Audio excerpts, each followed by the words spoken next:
FM, donde el arte tiene voz y el diablo pincel.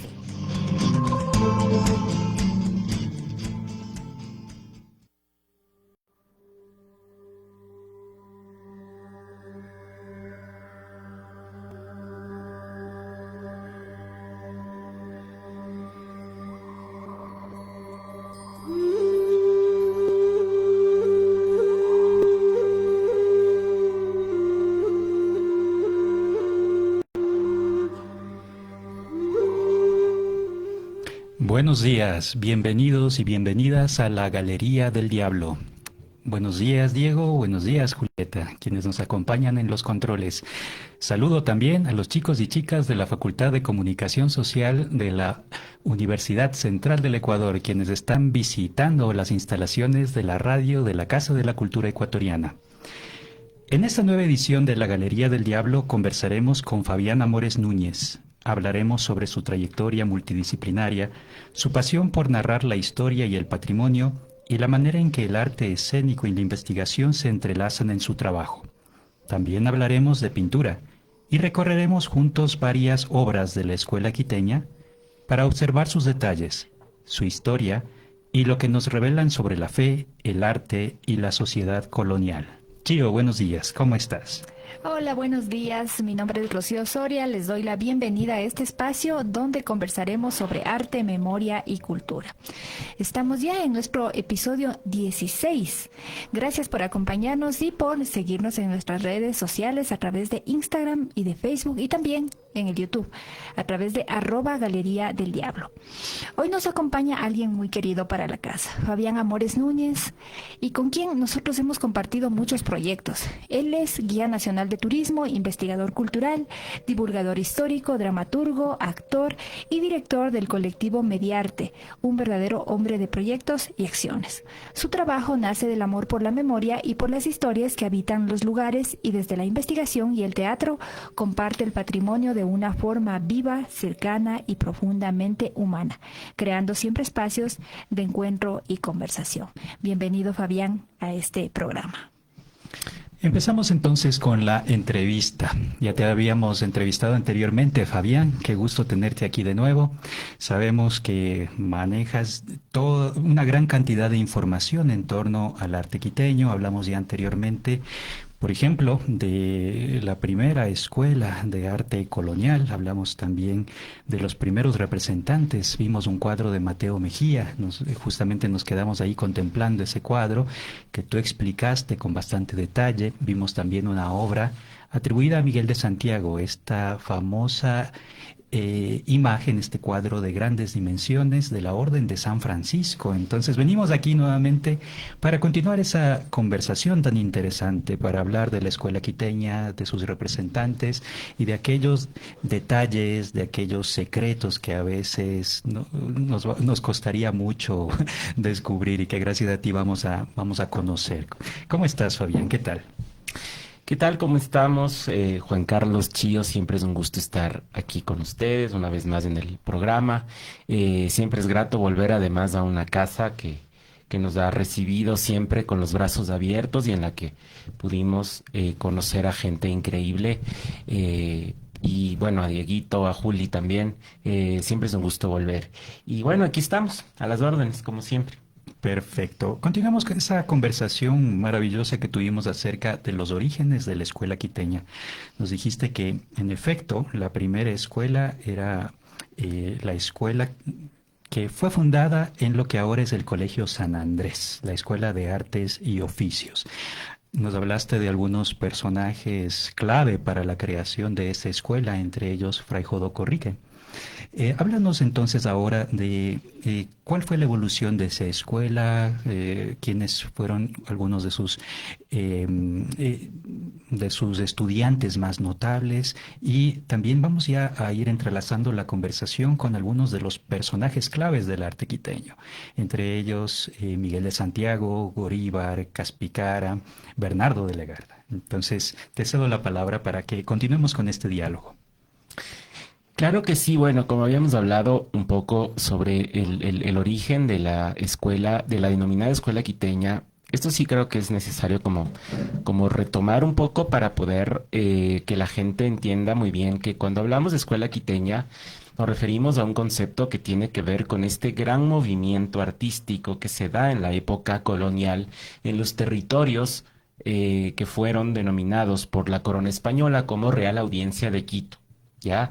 Y eso quiere decir que cuando hablamos de Quito no hablamos únicamente de la ciudad de Quito actual, sino hablamos de un territorio geográfico muy grande y que abarcó prácticamente la totalidad de lo que ahora es el Ecuador y un poco más, porque la audiencia de Quito llegaba hasta Cali, en la actual Colombia, y al sur llegaba hasta Chiclayo, más o menos, en lo que ahora sería el norte del Perú. Entonces, eso sí es importante tomar en consideración para poder puntualizar sobre este tema, porque muchas veces esto da lugar a que la gente crea que o la escuela quiteña fue un lugar, una escuela que se llamaba quiteña, o a veces creemos que la escuela quiteña se circunscribe únicamente a la ciudad de Quito y no es tan así porque, como digo, pues esto se refiere más bien a una región histórica muy importante. Y mira, justamente antes de olvidarme este detalle, cuando viajas, por ejemplo, por el norte de Colombia o por la parte, perdón, por el sur de Colombia o por la parte norte del Perú, tú te encuentras con algunas imágenes que sí, realmente son como imágenes muy similares a las que se produjo aquí y que vas a encontrar en las iglesias de Quito, ¿no? Y es justamente por eso, porque hubo ese comercio de las obras de arte que circuló a través de toda la Real Audiencia de Quito. Sí, por supuesto. De hecho, hay obras de la escuela quiteña en toda América y en el mundo también. En muchos grandes museos, en colecciones importantes del mundo, existen obras de la escuela quiteña muy importantes y que llegaron a Europa producto del comercio, el comercio colonial transoceánico y en el caso de América, pues porque obviamente había muchísima demanda de obras de arte y los talleres quiteños de alguna manera se convirtieron ya a partir del siglo XVII en grandes diríamos, distribuidores de arte a nivel de todas las colonias españolas de ultramar. Y esto es muy importante tomar en consideración. Quito fue un gran centro de comercio y al que llegaban productos de todas partes. Uno pensaría que el ser Quito una ciudad que está prácticamente aislada de los grandes centros de poder, porque estamos en la mitad de la cordillera de los Andes, en las alturas, muy lejos del puerto de Guayaquil, muy lejos de Bogotá, muy lejos de Lima, muy lejos en el norte del puerto de La Guaira, que ahora, por cierto, un saludo muy, muy fraterno y solidario a todos los venezolanos, venezolanas, a mi familia venezolana por estos momentos duros, pero La Guaira, que justamente traigo ahora a colación porque este lugar que ahora está enfrentando un durísimo momento, fue el mayor puerto que tuvo España en la costa norte junto con Cartagena de Indias. Y entonces a través de estos puertos llegaban todo tipo de mercaderías procedentes de Europa y obviamente a través de ahí pues esas mercaderías llegaban a las plazas quiteñas y por eso es que en los mercados de Quito tenías una gran cantidad de productos a los que la gente accedía, desde vinos traídos de España hasta telas venidas de Oriente, especerías que venían también de tierras muy lejanas y obviamente llegaban muchos grabados, llegaban muchas obras de arte también y eso hacía que los artistas locales pudieran tener acceso a muchos de estos grabados que les permitía el poder realizar o inspirarse o basarse en estos grabados para poder ir desarrollando todas la gran cantidad de obras de arte que se produjeron en la época colonial en los talleres quiteños. Y como tú decías, pues básicamente partiendo ya de entender cuál es qué significa todo esto de escuela quiteña. Entendemos que el primer espacio ya como espacio físico en el que se empieza a enseñar, digamos, el arte va a ser el convento franciscano en Quito, en donde se funda la Escuela de Arte de San Juan Evangelista en 1551 y que posteriormente por 1558 ya existen los registros de que se le había cambiado el nombre por Escuela de San Andrés, probablemente hay quienes dicen que el nombre San Andrés pudo venir bueno, por un lado era uno digamos, patronos de los artistas, pero también porque posiblemente tenía que ver con el virrey del Perú, Andrés Hurtado de Mendoza, y que era una manera de congraciarse un poco con el poder también. Tomando en cuenta que esto era muy común. De hecho, se cree que San Francisco de Quito viene no solo por el santo franciscano, sino también por congraciarse con Francisco Pizarro, que era en ese tiempo pues el mandamás, digamos, en estos territorios. Entonces, una vez que ya se establece esta escuela, pues fue ahí donde empiezan ya a surgir los primeros artistas coloniales, de los cuales el más antiguo que se tiene registro hasta el momento es el famoso Andrés Sánchez Galque, quien probablemente ya está activo más o menos alrededor del 1560, probablemente, es decir, muy temprano en la época de la colonia. Ya este indígena ya se lo encuentra activo en los talleres. Incluso él fue, digamos, prioste de algunas celebraciones importantes y existen los registros de esta actividad.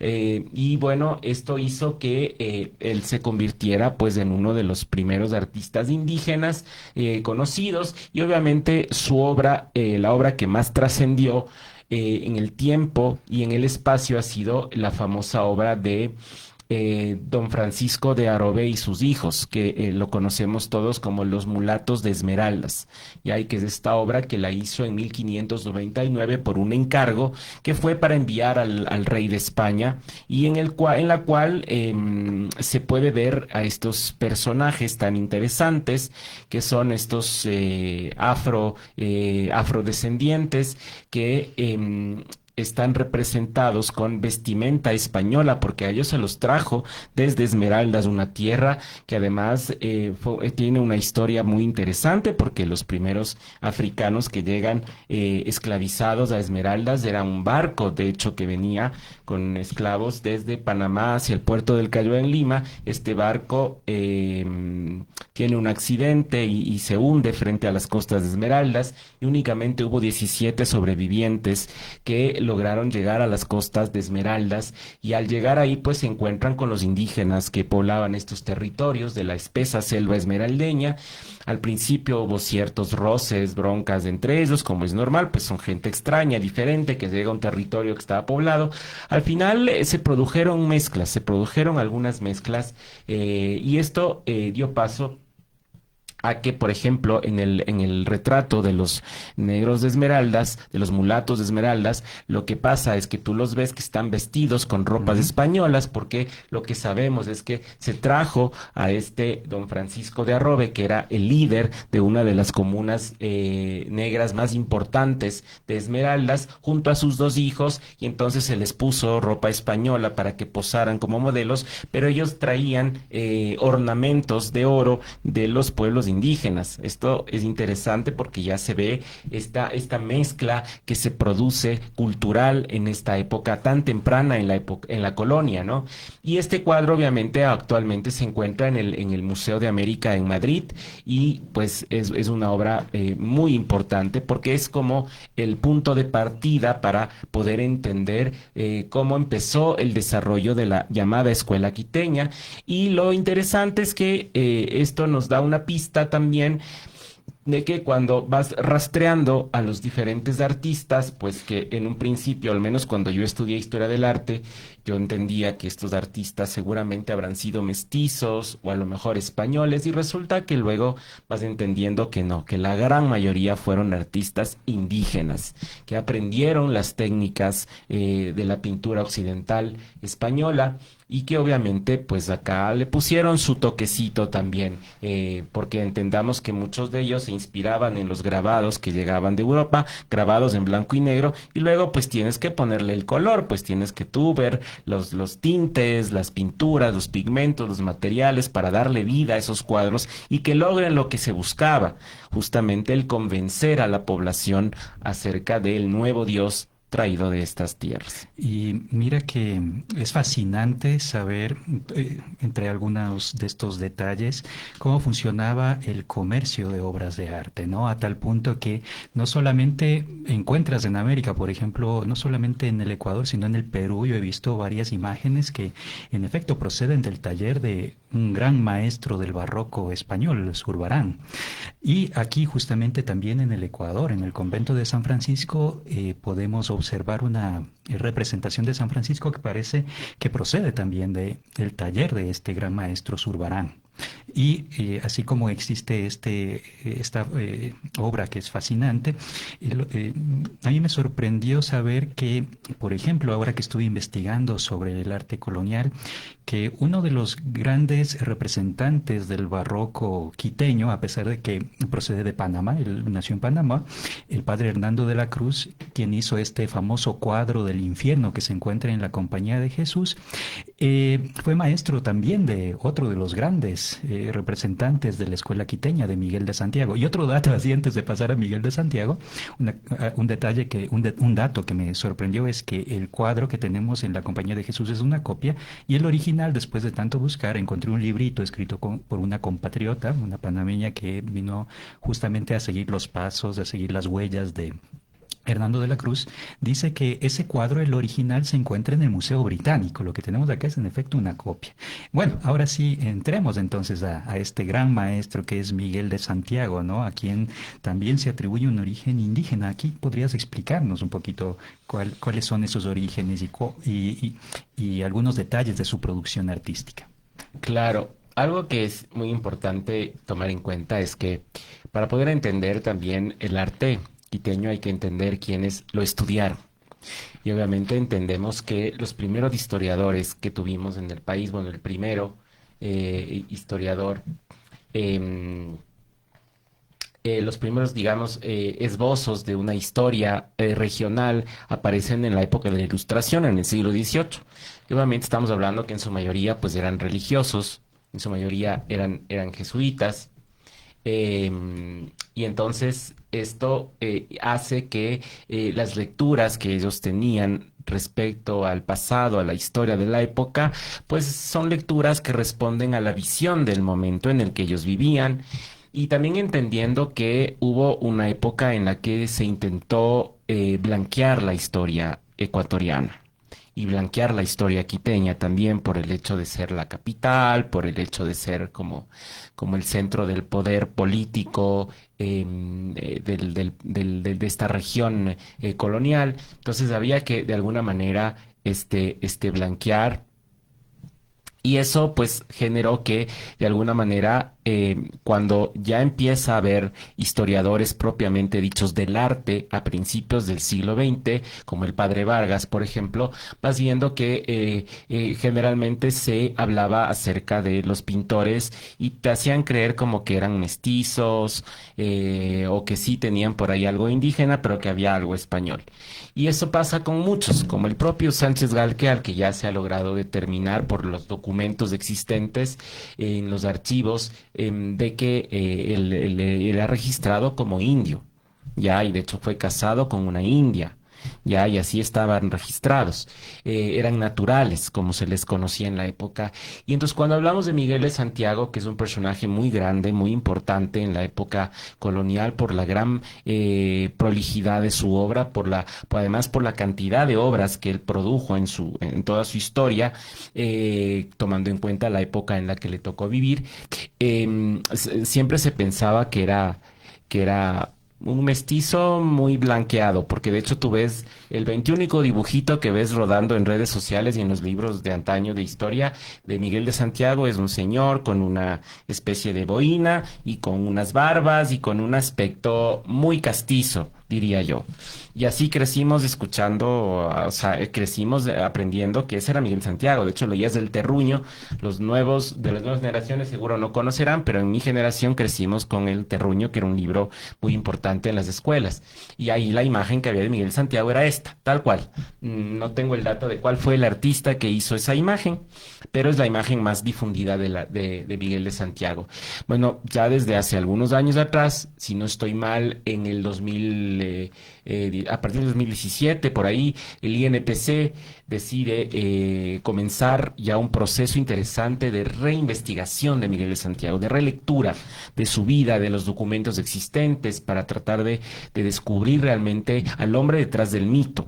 ¿Ya? Y eso creo que es interesante, y a partir de las investigaciones, de los documentos encontrados, de los análisis que se realizaron también en laboratorio con respecto a las obras de Miguel de Santiago, ahora ha sido posible tener un poco más de luces sobre cuáles obras realmente fueron pintadas por la propia mano de Miguel de Santiago y cuáles fueron hechas por sus asistentes, tomando en cuenta que era muy normal y común que los artistas tuvieran muchos asistentes, porque además también hay que entender que la demanda de obras de arte en la época era muy grande. No había la fotografía, no había todos los medios audiovisuales que ahora tenemos, y los cuadros eran algo muy requerido, y por lo tanto pues era muy difícil que muchas veces los artistas pudieran cumplir con todos los encargos que tenían, y por eso era normal pues que tengas pupilos a los que entrenabas, enseñabas, aprendían tu técnica para poder desarrollar obviamente toda la demanda que había. Pero obviamente gracias a las investigaciones de los expertos, pues han logrado determinar obviamente que sí es posible notar cuáles son las pinturas realmente hechas por el artista y cuáles no. Y tiene que ver con que Miguel de Santiago era muy minucioso, era muy detallista en los rostros, muy cuidadoso en los trazos, aparte de la técnica que él utilizaba, que es esta técnica del esfumato, ya que tú la conoces mejor, la podrás explicar mucho mejor que yo, pero es esta idea de poder pintar sobre capas, ¿ya? Y esta cuestión que viene del Renacimiento italiano, muy pocos artistas la pueden hacer hasta ahora. Es compleja esta técnica del esfumato, y Miguel de Santiago fue un maestro de esta técnica, tanto así que si tú analizas cuadros de otros artistas de la época colonial, te darás cuenta que hay una diferencia, porque no todos lograron llegar a esta perfección que tuvo el maestro con esta técnica. Y aquí, por ejemplo, para quienes pueden seguir la retransmisión de este programa por Facebook, vamos a proyectar unas imágenes, y me gustaría ir a la última de las imágenes, la de la Virgen de Quito. Si me ayudas con esa imagen, perdón, es la Virgen del Apocalipsis, ¿no? Es el cuadro de Miguel de Santiago. Vamos a ver esta maravilla. Sí, justamente ahí puedes ver de qué manera Miguel de Santiago aplica ya esos conocimientos que hay en torno a la técnica artística traída de Europa, sí, incluso la aplicación del esfumato, que desde Da Vinci, ¿no?, se conoce que consiste en eliminar esos bordes, hacerlos mucho más suaves, más difuminados. Podemos ver ahí también el tipo de representación que es, yo diría que es muy particular y muy reconocible también en las obras de Miguel de Santiago, la pose y además las pieles blancas de sus personajes, una característica que podemos ver también en la serie de la vida de San Agustín, que se encuentra justamente en el convento Máximo, que lleva este mismo nombre.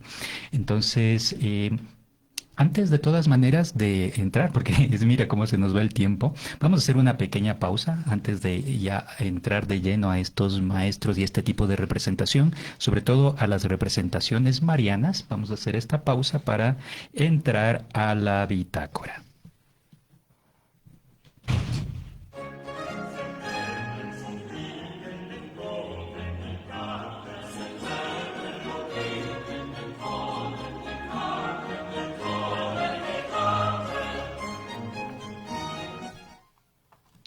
Bueno, en el segmento de la bitácora tenemos esto que hemos titulado La Escuela Quiteña, Miguel de Santiago, Bernardo de Legarda y Caspicara. Hoy abrimos una página de la historia de arte en el Ecuador colonial, un territorio donde la imagen no solo decoraba templos, sino que enseñaba, emocionaba y organizaba la sensibilidad de toda una época. Hablamos de la llamada Escuela Quiteña y de tres de sus nombres esenciales: Miguel de Santiago, Bernardo de Legarda y Manuel Chili, conocido como Caspicara. En primer lugar, me detengo en Miguel de Santiago, uno de los grandes maestros de la pintura barroca quiteña del siglo XVII. Su obra se caracteriza por una intensidad dramática que no necesita exagerar para conmover. En sus lienzos la luz no solo ilumina, revela tensiones espirituales, conflictos internos y una religiosidad profundamente humana. En series como las dedicadas a temas agustinos, lo que vemos no es únicamente narración bíblica, sino una puesta en escena del alma. Hay un control técnico notable en el color y la composición, pero también una voluntad de impacto emocional que convierte cada escena en un espacio de contemplación. Luego está Bernardo de Legarda, escultor del siglo XVIII, asociado a una de las imágenes más reconocibles del arte barroco, la Virgen de Quito.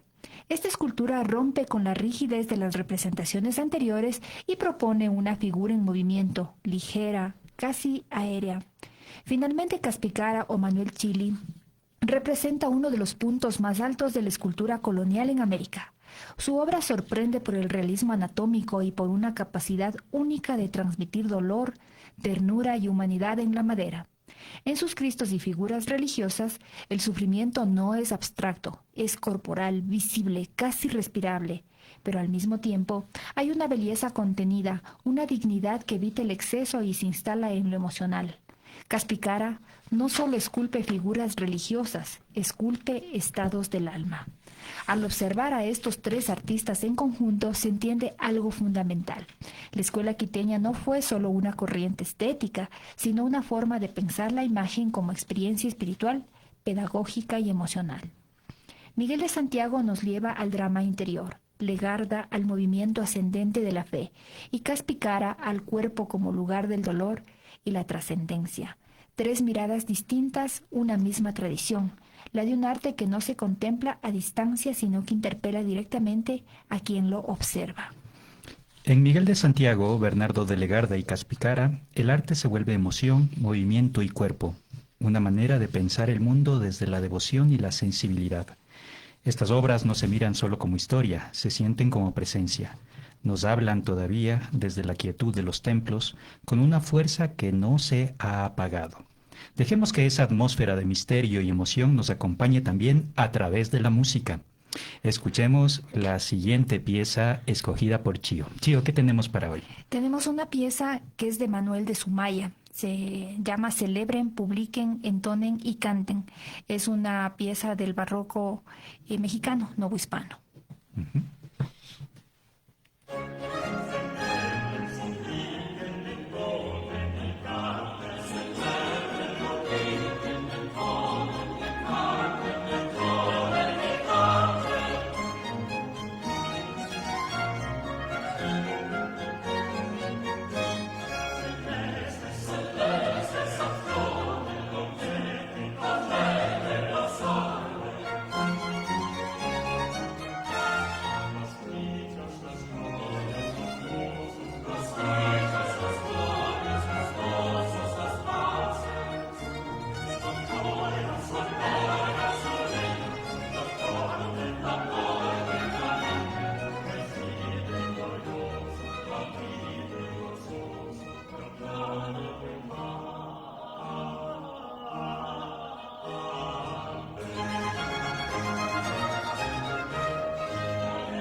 Estás en la Galería del Diablo. No te desconectes. Síguenos en Facebook e Instagram como @Galería del Diablo y mantente al tanto de nuestros invitados y programas.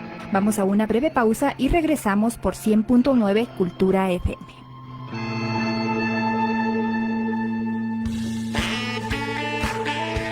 Publicitarios y promocionales en Cultura FM.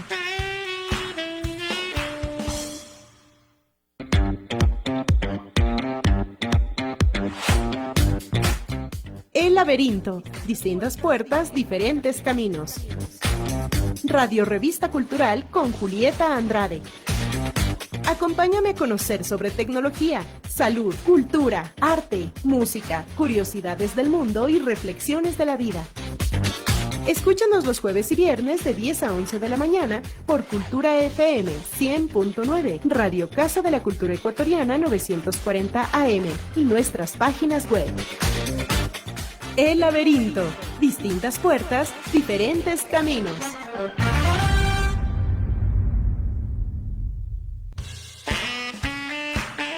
En Cultura FM terminan los promocionales y publicitarios.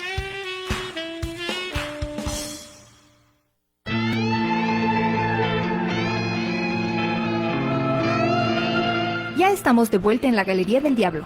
Gracias por continuar con nosotros. Seguimos por 100.9 Cultura FM con más arte, más diálogo y más voces que construyen cultura.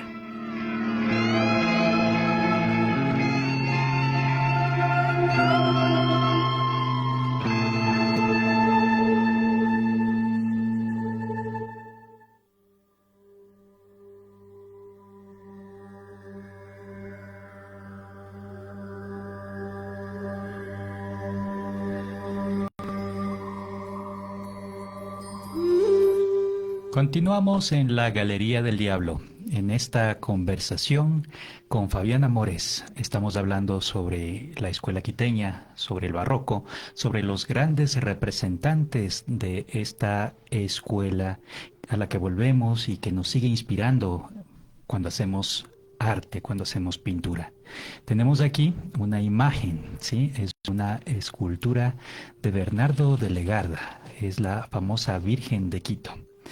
Justamente, y de esa manera concluimos el primer segmento, hablábamos de las representaciones marianas.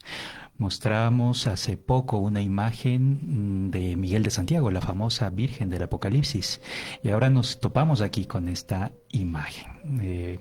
Te doy la palabra, Fabián, para que nos ilustres, para que nos expliques los orígenes y el papel que desempeñó Bernardo de Legarda en el contexto de la escuela quiteña.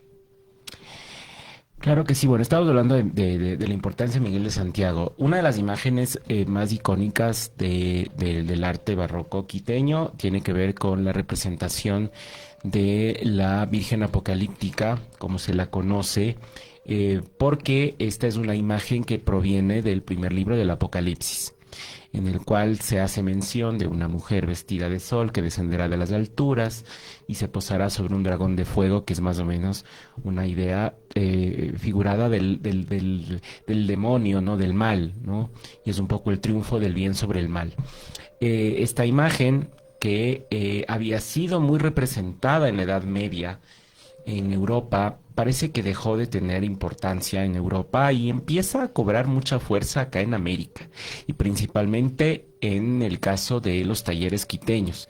Y eso tendrá que ver quizás porque yo creo que la Virgen María en América creo que cautivó a las masas. ¿Y es porque obviamente en eso sí los religiosos hicieron súper bien su trabajo, principalmente los franciscanos, porque recordemos que una de las principales cuestiones que mantuvo durante mucho tiempo a la Iglesia en profundos, acalorados debates fue sobre la virginidad de María, sobre la pureza de María.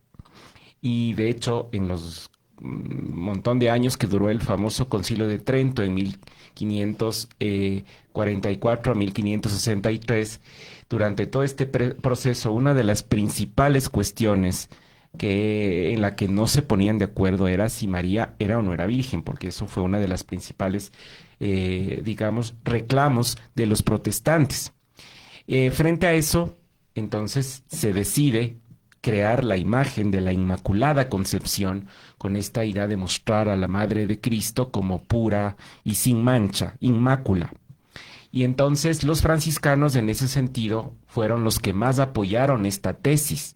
Ya contrario incluso a los propios, a otras órdenes, por ejemplo los jesuitas, si bien es cierto, sí, claro, ya fue pura y virgen, pero un poco más tibios que los franciscanos, que se fueron con todo, tanto así que ellos son los que fomentaron la celebración de la Virgen, de las fiestas de la Inmaculada Concepción, y fomentaron mucho a través del arte un montón de imágenes de esta Virgen, que las podemos ver, por ejemplo, no sé, si en la Catedral de Caracas, la imagen más importante del barroco venezolano, digamos, es una imagen del siglo XVIII de la Inmaculada Concepción. Y la misma Inmaculada Concepción tú la ves en México, y la misma Inmaculada Concepción la ves en Bogotá, y la misma Inmaculada Concepción la verás en Perú. Ya, y es porque esta fue la imagen más difundida. Pero en Quito hay una característica curiosa, y es que además de la Inmaculada como tal, también aparece esta imagen tomada del Apocalipsis que llamó tanto la atención de los artistas, que dijeron, bueno, ¿por qué no mezclamos esta imagen de la pureza de María con esta idea de la fuerza al mismo tiempo que ella tiene de salvarnos a todos del mal? Y ahí entra Miguel de Santiago, que es quien hace una primera representación de la Virgen Apocalíptica o la Virgen Alada, que es una imagen que fue hecha más o menos por el 1660 aproximadamente, y que se encuentra en la colección nacional del Museo Nacional. Esta imagen obviamente fue una imagen que en su momento generó un montón de discusiones también, pero al final fue calando mucho en el público, a tal suerte que años más tarde llega otro gran artista de la escuela quiteña llamado Bernardo de Legarda, y que en 1734, por encargo de los franciscanos, decide darle vida a esta imagen que ya era conocida, hecha por Miguel de Santiago, y la convierte en una escultura. Y obviamente ya la escultura, pues esto sí ya fue, ya se hizo viral, como diríamos ahora en tiempos contemporáneos, porque ya el hecho de ser una imagen en tercera dimensión, el tener todo el detalle que tienes de la escultura, el rostro, las manos, la posición de la Virgen, esto ya conmovió a los franciscanos, y obviamente conmovió a las masas, que hicieron que esta imagen se volviera en el símbolo de la religiosidad quiteña, ¿no? A tal punto que Miguel de Santiago termina haciendo muchísimas copias de su imagen original para abastecer a familias que le pedían, y para mandar a muchos conventos también. De hecho, una imagen increíble que hizo Miguel de Santiago de su misma Virgen es la que se encuentra en la Catedral de Popayán. Y esta es una imagen de tamaño mucho más grande que la original, por ejemplo, ¿no?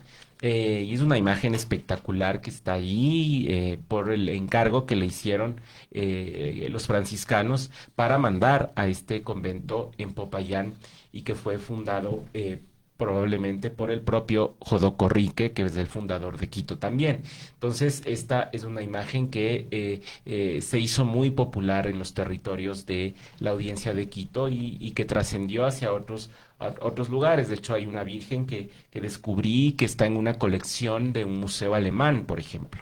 Ya también es interesante, ¿no? Aún no conozco más detalles de cómo llegó a Alemania, pero es una imagen que es muy visitada.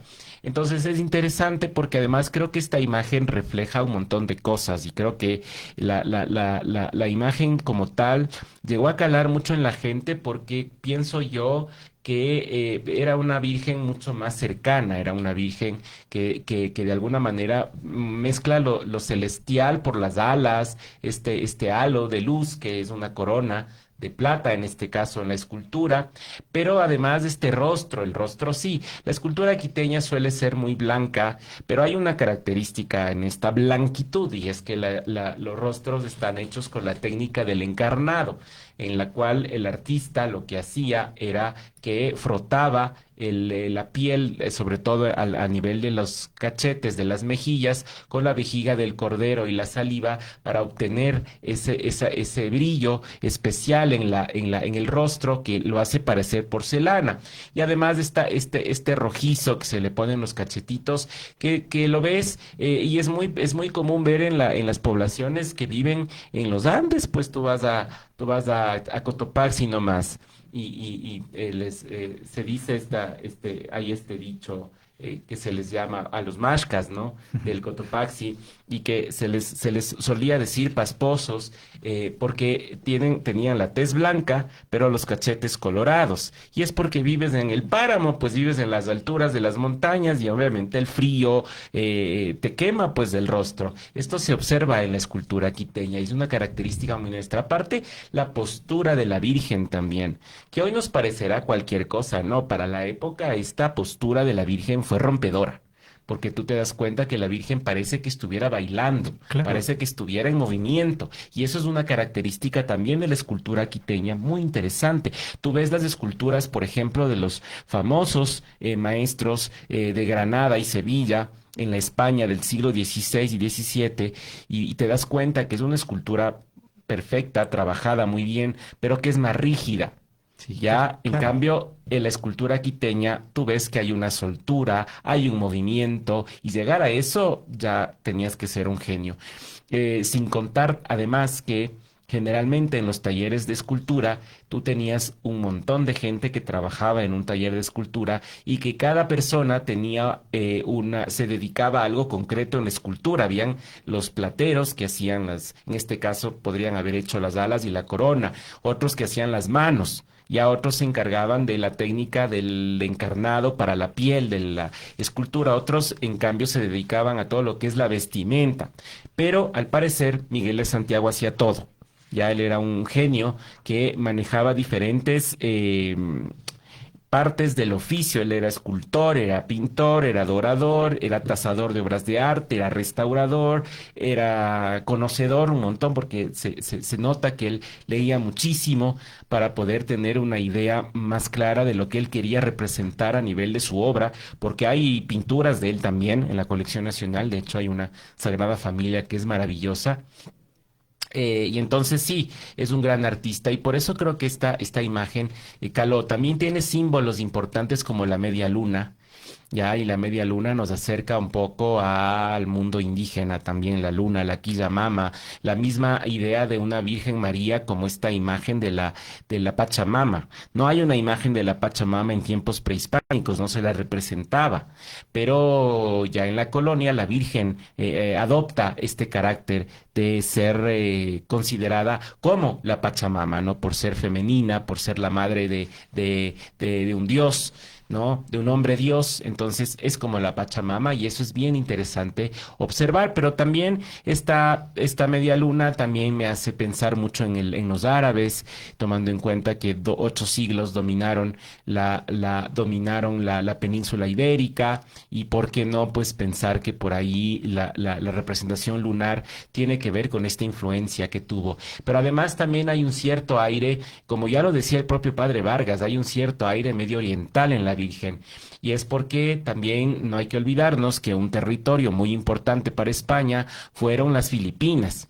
Y entonces de las Filipinas se traían acá un montón de productos, de mercaderías, de especias, y también, por ejemplo, marfiles. Hay esculturas de marfil que se conservan en la colección nacional que provienen de las Filipinas, a través del famoso galeón de Manila, que llegaba al puerto de Acapulco, y de Acapulco llegaba al puerto de Guayaquil. Entonces era interesantísimo, y de hecho en el testamento de Bernardo Legarda está registrado que él tenía una virgen filipina. Ya, entonces eso te da la medida de que él tenía conocimiento del arte que venía también de estas tierras lejanas, que aun siendo ya cristianizadas, pues tenían su influencia también. Así que eso es interesante.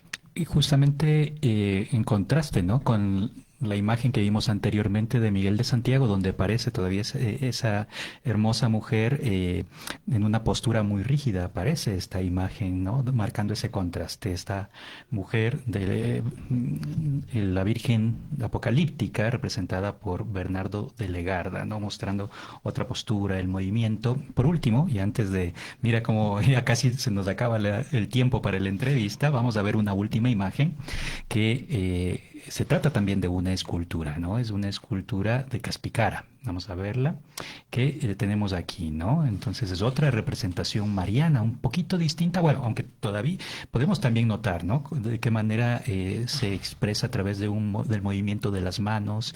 Y aquí está representada con un querubín. Ahí explícanos un poquito el significado. Claro, de esto es una representación posiblemente de la Asunción de María, que no hay que confundir con la Ascensión de Cristo. Son dos momentos diferentes. La Asunción de María es el último día de su vida, cuando está ella junto a los apóstoles, ya esperando que llegue básicamente Dios y le diga ya sube a las alturas, y entonces supuestamente la vienen a buscar en carros de fuego, y así es como ella asciende a las alturas, la Virgen María, y tienes un angelito que está está al lado, en este caso está hacia el lado. Bueno, viendo desde donde lo ve un espectador a la escultura, estaría hacia nuestro lado derecho, está este angelito, pero luego tienes otros angelitos que están ahí en la parte de abajo. Los ángeles es otro tema complejo, ¿no? Porque los ángeles están divididos en categorías, ¿no? Y obviamente hay diferentes tipos de angelitos. Estos son ángeles, pero hay querubines, serafines, y hay una serie de tipos diferentes de angelitos, y cada uno tiene una representación distinta en el arte. Pero en este caso son estos angelitos que bajan de las alturas para poder ayudar a la Virgen en este viaje que hace ya a su encuentro con la divinidad, ¿no? Con Dios, al ser la madre de Cristo, y esto es interesante. Ahora sí, Caspicara, que es otro indígena fabuloso de finales del 18 e inicios del 19, es un artista increíble también, maestro del miniaturismo también, ¿no? Que son de las obras más espectaculares de él conservadas, además que él lleva también ese detalle del rostro y de las manos. Es una cosa fantástica, ¿no? Y son obras realmente increíbles que nos muestra este artista. Fabián, te invito para que nos acompañes en otra entrevista, porque aquí queda pendiente, ¿no? El tema de Caspicara. Podemos hablar horas y horas de estos temas. Entonces, te invito cordialmente para que nos acompañes en un nuevo episodio de La Galería del Diablo. Chío. Te agradezco mucho, Fabián, por acercarnos a la historia, a la riqueza de la escuela quiteña, y también por tu labor de divulgación siempre. Gracias también a quienes nos escuchan. Nos encontramos entonces nosotros en nuestro próximo episodio de La Galería del Diablo, y no se olviden de seguirnos en nuestras redes sociales, en Instagram, en Facebook, a través de @Galería del Diablo, y también a través de nuestro canal de YouTube. Suscríbanse a nuestro canal de YouTube, ahí están los episodios de las entrevistas que hemos tenido aquí en la Galería del Diablo. Entonces los invito, estamos como @Galería del Diablo.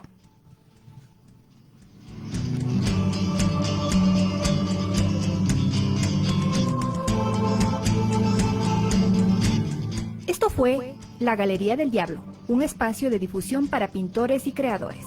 Gracias por acompañarnos. La próxima semana volvemos con nuevas voces, nuevas obras y nuevas preguntas que vale la pena escuchar. Síguenos en Facebook e Instagram como @Galería del Diablo y mantente cerca de lo que estamos construyendo. Todos los lunes de 11 a 12 del día por 100.9 Cultura FM. Nos escuchamos.